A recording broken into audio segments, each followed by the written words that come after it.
remains to me one of these films that I'm very proud of. I'm talking about a business proposition, Louis. I was so excited to be in this movie. I couldn't see straight. You're from a broken home, of course. If we was broke, so what? Last time I had fun making a movie was Trading Places. Really? It was not jokes. It was not jokes. It's been work since then.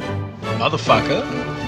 Moi? 25 years later, people talking to you about a film is remarkable.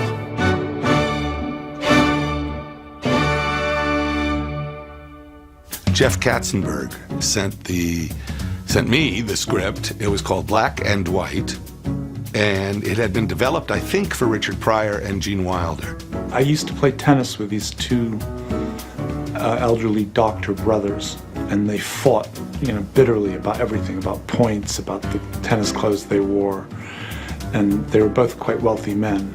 Tim used to say, there's something about those guys that I think we should incorporate into a story. We need to make them characters because they're very funny, they're very unique. I had the idea of them arguing about nature, nurture, and them being sort of rather diabolical and willing to go to these lengths to win a dollar bet. What they're going to do is somehow they're going to make this bet, and there's a black guy and a white guy, and they change their lives. They make the bet and they change places with them. But he said, I don't know what kind of work they do. I don't think they should be doctors, and I don't know the sort of details of it. And I'd been reading this book about the commodities market. Well, this is it, the last bastion of pure capitalism left on Earth. We've never seen a movie about that's kind of set in that world.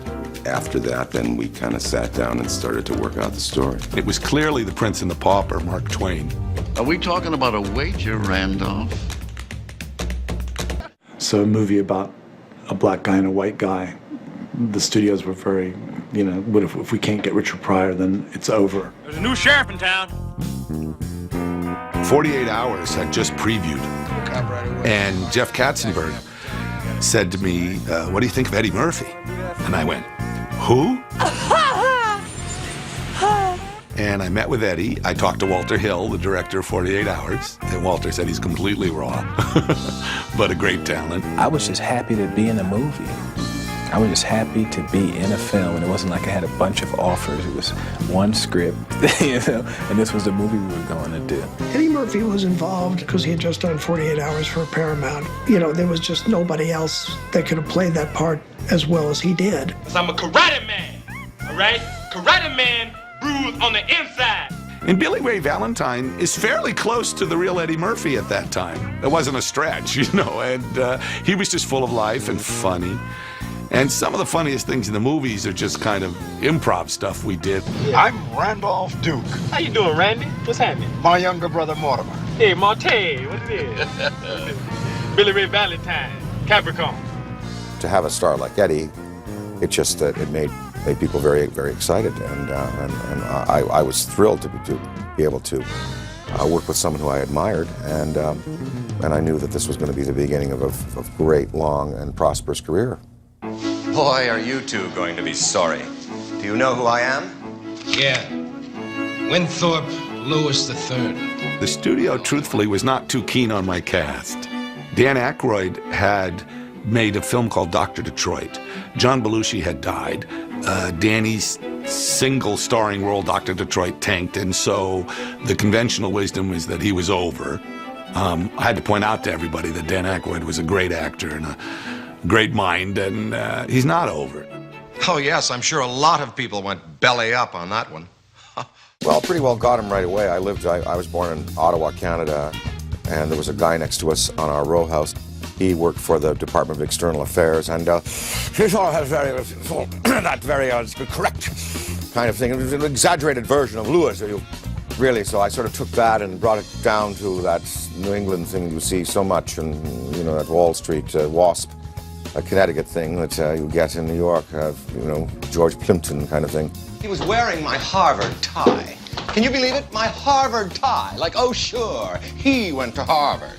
I loved working with him. I really felt just a wonderful, it shows in the movie. We really liked each other. He had the courage to play Winthrop as an asshole. I mean, you know, what I like about his performance is he's an asshole at the beginning. He's the same asshole at the end. The difference is because of his experiences, his perceptions, but he's the same guy. I mean, he hasn't, you know, he's still got that stick up his ass, you know. You're a prostitute. The only criticism I would have of Trading Places' screenplay, but then again, pretend it's the 30s, you know, is the character of Ophelia is a complete fantasy. You know, this hooker with a heart of gold who looks like Jamie Lee Curtis and takes you in. I mean, this is men writing a script. I've saved 42 grand and it's in T-bills earning interest. I figure I got 3 more years on my back. I'll have enough to retire on. Rather than the hooker with a heart of gold, you see, since it was the 80s and it was that sort of era of greed, and we wanted a hooker with the mind of a financial investor. We thought that would be a really interesting new way to try to deal with that. And so I needed someone who could bring that off. And I thought Jamie was unconventional enough and sexy enough and funny enough, she's smart and funny, that she could make it work. The studio was not happy with me. There would be no way in the world I would have gotten this part. Not any chance in hell that I would have gotten this part. Because she was a scream queen. It was only because John Landis went, I know this girl's funny and I really think she'll be great. And it's all him. 100% John Landis. I help you get yourself back on your feet and you pay me, in cash, 5 figures. She brought the compassion, her heart of gold, her acting ability, her beauty in skin and in visage. The fact that she, you know, happens to have one of the greatest racks ever seen in Hollywood history, I guess complements all of that, and just is kind of a bonus feature for it all. But there was so much more substance to the character than that. But having that, you know, beautiful display to back up all her other assets and gifts just, I think, contributed to a perfectly, might I say, well-rounded performance. By the way, food and rent are not the only things around here that cost money. You sleep on the couch. Well, you know, obviously there was this whole element of me being a little unclothed a couple moments, which was a first for me and was very nerve-wracking. Her nudity got such unbelievable response in terms of, it wasn't such a big deal. You know, it's so brief, and it was like, it was interesting. It was like, you know, everyone in the theater sort of goes, hello, you know, everyone wakes up all of a sudden. And Steve Martin said to me, he said, I saw Trading Places. And I'm like, yeah? He said, I was like this. Jamie Lee Curtis, who knew? Thank you, Steve. I suppose you think Winthorpe, say if he were to lose his job, would resort to holding up people on the streets? No, I don't think just losing his job would be enough for Winthorpe. I think we'd have to heap a little more misfortune on those narrow shoulders. John Landis was always a big fan and quite close to, he had known Ralph Bellamy and thought he'd be great for Randolph Duke. And we thought that the Mortimer Duke character would be best served by Ray Milland. Well, unfortunately, we could not get Ray insured. So we were in a bind for the other Duke brother. And my whole thing was, well, who was a big star of the 30s and 40s and who had never played a villain? So I was thinking, Don Amici. Don Amici never played a villain. With his genes, you can put Winthorpe anywhere and he's going to come out on top. Breeding, Randolph, same as in racehorses. It's in the blood. We discussed the part. He had one issue, which is there's a scene toward the end when the Duke brothers, the Ralph Bellamy character, has a heart attack, falls to the floor, and Alfred Drake says, the head of the exchange says, your brother, and he says, fuck him, you know. And Don said, I don't think I could say that, the F word. I just don't think I could do that. I said, well, Mr. Amici, it's vital, and you have to say it, or I can't hire you. So do you really think it's important? I said, yeah, and it's the character saying it, not Don Amici. And we thought about it, and he finally said, okay. We founded this exchange. It's ours. It belongs to us. Oh, my God. Mortimer, your brother's not well. We better call an ambulance. Fuck him! And then months later, when we actually shot the scene in the World Trade Center, the Commodities Exchange, he asked the AD to get everyone's attention. There were like 300 extras, and he just announced, I have to say a profanity, and I would like everyone's cooperation, so I only have to do this once. And so then from then on, I mean, really from then on, every take I would say, don't fuck this up, Amici. And I could always get him to laugh. Don't fuck this up, Amici. Turn those machines back on! Turn those machines back on! The whole vibe of the set, when they were on set, was different because you don't mess around with these people. These people are serious about their work. They're incredibly good at it. And of course, they were thrilled to be in a kind of wild comedy that they got to be these outrageous characters. But boy, watching John Landis be around those men, because John loves movies and loves the history of movies and knew every movie these guys had made. Jamie's quite right. I adored them. I wanted to just talk about, and then what did Cary Grant say, you know? What was it like on The Wolfman? I mean, these guys had just such extraordinary careers, and I was enamored of them probably, but I had no problem telling them that sucked, you know? And a very good night to you, sir. What a scumbag. Denham Elliott, when I cast Denham, they were like, you know, he's not funny, why not Benny Hill? Denham Elliott, who played Coleman the butler, was a wonderful, wonderful British actor with that very dry, sarcastic, you know, sense of humor. No dessert, sir. You have it. Thank you, sir. Denham Elliott, a great English actor with that tradition of the British theater and British film. Having him there and having his presence there gave me something to step up to be able to share those scenes with him. In charge of security is Mr. Clarence Beeks, head of Lyndhurst Security. Clarence Beeks! Clarence Beeks' character, it was a really wonderful villainous role. I'll rip out your eyes and piss on your brain. Clarence Beeks, the bad guy, someone had the idea of let's hire G. Gordon Liddy. The character is really based on G. Gordon Liddy, who orchestrated the Watergate burglary. Went to jail, but never ratted anybody out. We ended up with Paul Gleason.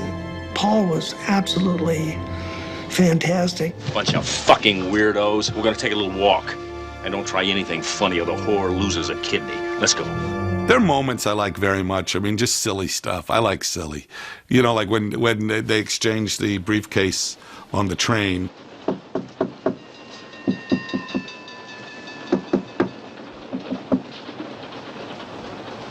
Who is it? Open the door, man! Just Abbott Costello stuff cracks me up, you know. Windsor!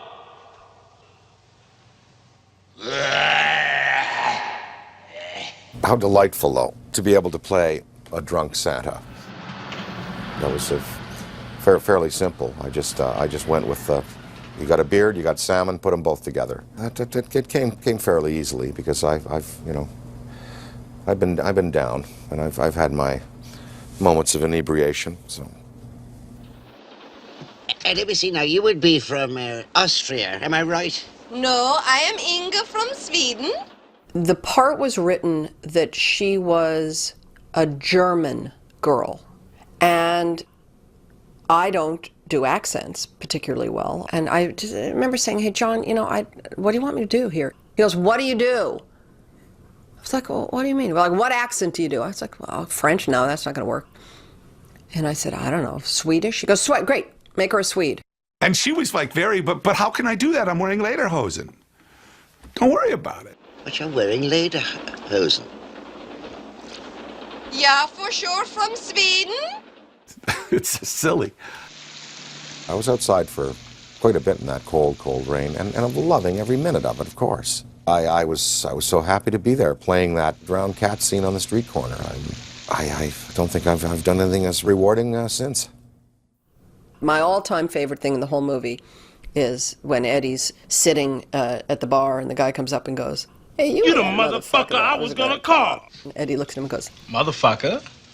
Moi? There it is. There's the movie right there. Motherfucker moi.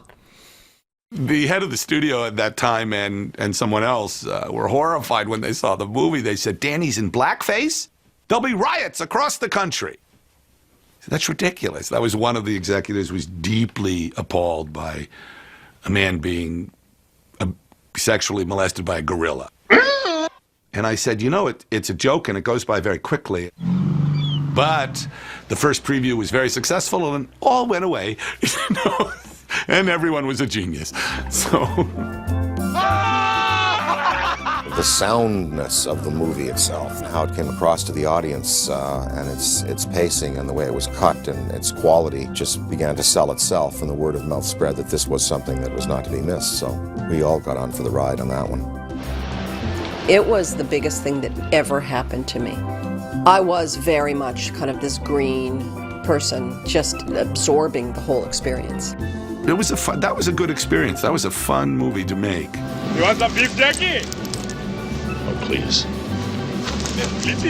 And the set was loose, and it was still like, wow, the movie business. It's got a lot of heart. It's very, very funny. It's got a wonderful message that's beautifully sugar-coated by the terrific script. You know, it's just everything works in that movie. The score, you know, everything. It was like a dream come true. It was a dream come true for me. And it remains that in my mind. $1. Thank you, Louis.